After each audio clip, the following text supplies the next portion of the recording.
दर्शक हो, आता पाहणार आहोत एक विशेष बातमी। रणरागिणी राजमाता पुण्यश्लोक अहिल्यादेवी होळकर यांनी सबंध भारतभर 12,000हून अधिक मंदिरांचा जीर्णोद्धार केला। पाण्यासाठी पाणवठे तसंच बारवं निर्माण करून जल व्यवस्थापनाचं उत्कृष्ट कार्य केलं।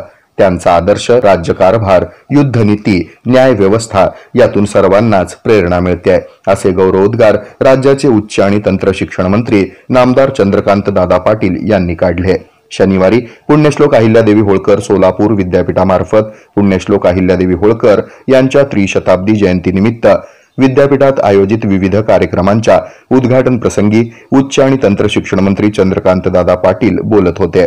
यावेळी व्यासपीठावर राज्याचे ग्रामविकास पंचायत राज मंत्री आणि सोलापूरचे पालकमंत्री जयकुमार गोरे, आमदार रणजितसिंह मोहिते पाटील, कुलगुरू प्राध्यापक डॉक्टर प्रकाश महानवर, महापालिकेचे आयुक्त डॉक्टर सचिन ओंबासे, कुलगुरू प्राध्यापक लक्ष्मीकांत दामा, प्रभारी कुलसचिव डॉक्टर अतुल लकडे यांची प्रमुख उपस्थिती होती। प्रारंभी कार्यक्रमाचं प्रास्ताविक आणि स्वागत पुण्यश्लोक अहिल्यादेवी होळकर अध्यासन केंद्राचे संचालक डॉक्टर प्रभाकर कोळेकर यांनी केलं। यावेळी पीएम उषा योजनेतून 2 नवीन इमारतींचा पायाभरणी समारंभ तसंच विविध स्पर्धेतील विजेत्या विद्यार्थी कर्मचाऱ्यांचा मान्यवरांच्या हस्ते सन्मान करण्यात आला। या कार्यक्रमाप्रसंगी व्यासपीठावर व्यवस्थापन परिषदेचे सदस्य राजाभाऊ सरवदे, सिनेट सदस्य तथा भाजपचे शहर अध्यक्षा रोहिणी तडवळकर, जिल्हाध्यक्ष शशिकांत चव्हाण, मोहन डांगरे, सिनेट सदस्य प्राचार्य डॉक्टर बीपी रोंगे, गणेश डोंगरे, यतिराज होनमाने, अहिल्यादेवी होळकर स्मारक समितीचे सदस्य अमोल कारंडे, माऊली हळणवर यांच्यासह विद्यापीठ विद्यार्थी विकास विभागाचे संचालक डॉक्टर केदारनाथ काळवणे,